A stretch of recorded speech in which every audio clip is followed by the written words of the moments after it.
আসসালামু আলাইকুম বন্ধুরা, সবাই কেমন আছেন? আশা করি সবাই ভালো আছেন। আজকে আমি আরেকটি রেসিপি নিয়ে চলে আসলাম। আজকে আমি তৈরি করে দেখাবো 1 কাপ গুঁড়া দুধ দিয়ে 1 কেজি গোলাপ জামুন মিষ্টি রেসিপি।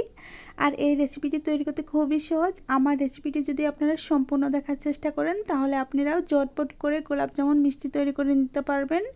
অনেকেই বলে গোলাপ জামুন মিষ্টি তৈরি করতে গেলে ভিতরে শক্ত হয়ে যায় এবং কি ভিতরে কোনো শিরা ঢোকে না। আজকে রেসিপিটি দেখতে থাকুন, তাহলে আপনারা সবাই গোলাপ জামুন মিষ্টি বানাতে সাকসেস হয়ে যাবেন।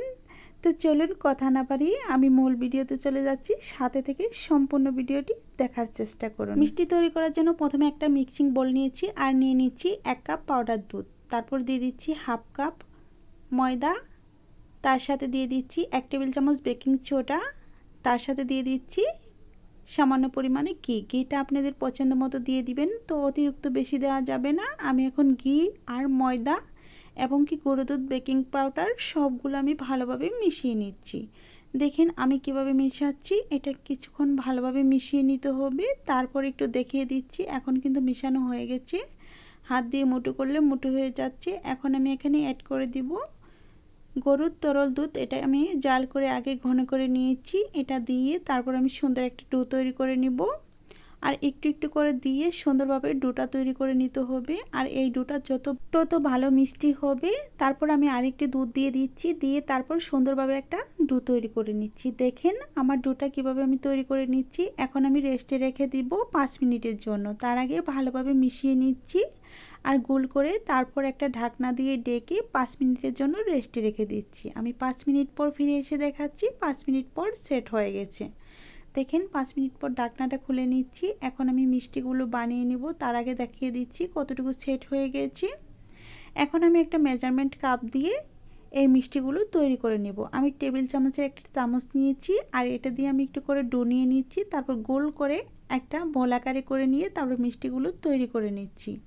আর মিষ্টিগুলো তৈরি করা খুবই সহজ। দেখেন মিষ্টিগুলোর গায়ে কোনো ফাটল নেই, অনেক সুন্দর হয়েছে। আমি একইভাবে সবগুলো মিষ্টি তৈরি করে নিয়ে তারপর ফিরে এসে দেখাচ্ছি সবগুলো মিষ্টি তৈরি করার পর কেমন হয়েছে।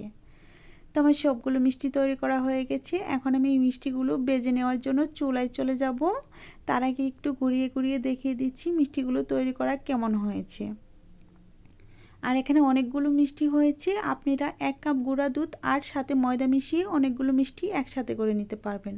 আমি চুলায় চলে আসছি। আগে থেকে তেল বসিয়ে রেখেছিলাম আর তেলে আমি একটা মিষ্টি আগে দিয়ে দিচ্ছি। দেখেন তেলটা কিন্তু হালকা গরম হয়ে আসছে। এই অবস্থায় মিষ্টিগুলো দিয়ে দিতে হবে আর চুলার আঁচটা একদম লো আঁচে রাখতে হবে। এতে করে মিষ্টিগুলো সুন্দরভাবে ভাজা হয়ে যাবে। আর হাই হিটে রাখলে মিষ্টিগুলো দেওয়ার সাথে সাথেই পুড়ে যাবে এবং কি দ্রুত কালার চলে আসবে। তখন কিন্তু মিষ্টিগুলো দেখতে ভালো লাগবে না এবং কি ভিতরে শিরা ঢুকবে না। তখন একদমই মিষ্টিগুলো নষ্ট হয়ে যাবে। তো আমি সবগুলো মিষ্টি দিয়ে দিচ্ছি। দেওয়ার পর এখন আমি একটা চামচ অথবা কোনো কিছু দিয়ে নাড়বো না। এখন আমি পাতিলের হাতলটা দৌড়ে একটু জাকিয়ে জাকিয়ে মিষ্টিগুলো নড়িয়ে চড়িয়ে দিচ্ছি, যাতে মিষ্টির এপাশ ওপাশ ঘুরে ঘুরে সুন্দরভাবে ভাজা হয়ে যায়। তারপর আমি এখন একটা চামচ নিয়েছি, নিয়ে তারপর একটু নেড়ে চেড়ে মিষ্টিগুলো ভেজে নিচ্ছি। আমি চামচের উল্টা পাশটা দিয়ে নেড়ে চেড়ে দিচ্ছি।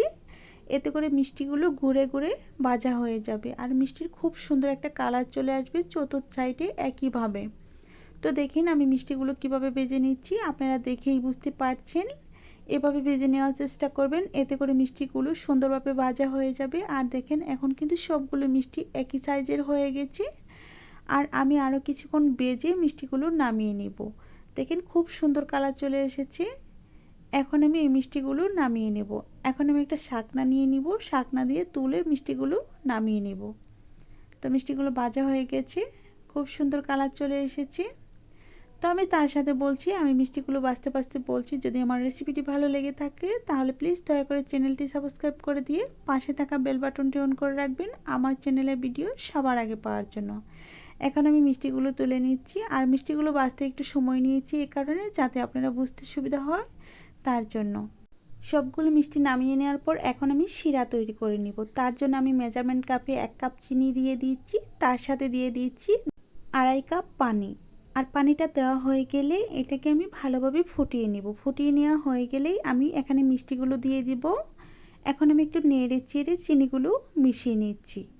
অবশ্যই এই কাজটা একটু সময় নিয়ে করবেন। তারপর ফ্লেভারের জন্য দিয়ে দিচ্ছি 3টি এলাচ, আপনারা চাইলে দারুচিনি দিতে পারেন। দেওয়া হয়ে গেলে আমি নেড়েচেড়ে ভালোভাবে বলক তুলে নিচ্ছি। তো আমার বলক উঠে এসেছে। এখন আমি এখানে দিয়ে দিব বানিয়ে রাখা মিষ্টিগুলো। আর মিষ্টিগুলো দেওয়ার সাথে সাথেই ঢাকনা দিয়ে ডেকে তারপর কিছুক্ষণ রান্না করে নিতে হবে। দেখেন মিষ্টিগুলোর কত সুন্দর কালার হয়েছে। আর এতটুকু শিরা সম্পূর্ণ খেয়ে কিন্তু একদম টইটুম্বর হয়ে যাবে। আমি 5 মিনিটের জন্য মিষ্টিগুলো ঢেকে দিয়ে সিদ্ধ করে নিয়েছি। এখন একটু তুলে দেখাচ্ছি কতটা সুন্দর হয়েছে। তো আমি আরও কিছুক্ষণ রান্না করে তারপর এগুলোকে নামিয়ে রাখবো 10 মিনিটের জন্য। 10 মিনিট পর ফিরে এসে সবগুলো মিষ্টি একসাথে করে দেখাবো, তখন দেখতে পারবেন মিষ্টিগুলো কতটা সুন্দর হয়েছে। তো আমি আরও 2-3 মিনিটের মতো ঢেকে দিয়ে রান্না করে নিয়েছি। এখন কিন্তু মিষ্টিগুলো একদমই রেডি হয়ে গেছে। এখন আমি চুলাটা বন্ধ করে দিয়ে এগুলোকে 10 মিনিটের জন্য রেস্টে দিব। রেস্টে দিয়ে 10 মিনিট পর ফিরে এসে দেখাবো 10 মিনিট পর মিষ্টিগুলো কতটা সুন্দর হয়েছে। তারপর এখন আমি সার্ভ করে দেখাবো একটা প্লেটে তুলে।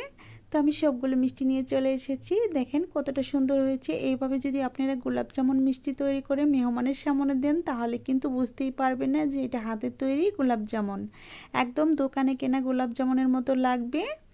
তো দেখেন মিষ্টিগুলো আমি ঘুরিয়ে ঘুরিয়ে চতুর সাইড থেকে দেখিয়ে দিচ্ছি। এখন একটা মিষ্টি চেপে দেখাবো মিষ্টিটার ভেতরে কতটা রস খেয়ে নিয়েছি। একবার না দেখলে বুঝতে পারবেন না। দেখেন আমি এক একটা করে মিষ্টি চেপে চেপে দেখাচ্ছি। প্রতিটা মিষ্টিতেই অনেকটুকু রস হয়েছে। আপনারা চাইলে এভাবে বানিয়ে নিতে পারেন ঝটপট।